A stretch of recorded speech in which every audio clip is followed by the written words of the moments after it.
वाशीला पूर्वी या प्लॉट वरती हॉवरक्राफ्ट चालायची. ही एक जेटी आहे, सिडकोच्या माध्यमातून तयार केली होती.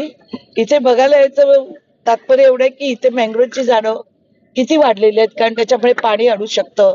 या शहरामध्ये पाणी भरू शकतं का, इथे घाण किती आहे, जैविक कचरा किती आहे, आणि हे सगळं आज मी अधिकाऱ्यांनी घेऊन आज याचे अधिकारी फिशरिंगचे आहेत, पालिकेच्या इंजिनियर मॅडम आहेत, त्या सगळ्यांना बोलून आपल्या सगळ्यांच्या माध्यमातून हा दौरा केलेला आहे.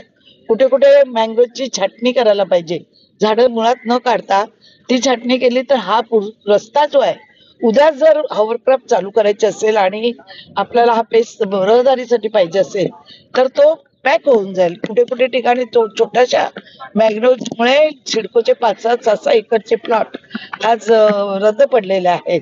आणि ही सगळी खबरदारी इथे सुशोभीकरण करणं, जसं पूर्वी होत्या बाजूच्या प्लॉट मध्ये मी पूर्वी सुशोभीकरण केलं होतं MLC असताना, आता सगळा परिसर पिकनिक स्पॉट बनवायचा आहे मला. आणि इथे लोक आली पाहिजेत, इथल्या लोकांना चांगला रोजगार प्राप्त झाला पाहिजे. तसेच इथे आगरी कोळी जे मच्छी मार करतात, ही छोटी खाडी आहे, पण बोनकोड्यामधून जे केमिकल कंपनीचे जे पाईप आलेले आहेत इथपर्यंत, पुष्कळ पाऊस पडला का ते लोक केमिकल सोडतात आणि इथली मच्छी पूर्ण संपुटात येऊन मेली जाते. या लोकांचा उदरनिर्वाह या छोट्या खाडीवर आहे. मोठ्या मोठ्या समुद्रातल्या बोटी बंद झालेल्या आहेत. आणि आता मी बघितलं, एक मच्छीमार बाईला भेटली, ती आता हे पाणी आटल्यावरती शिंपल्या आणि खुबे पकडायला समुद्रात जाणार आहे. तर या छोट्या छोट्या लोकांची मच्छीमारीमध्ये इथं उपजीविका चालते.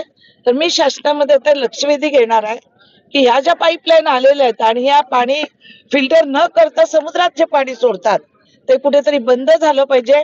अशा कंपनींवर कारवाई झाली पाहिजे.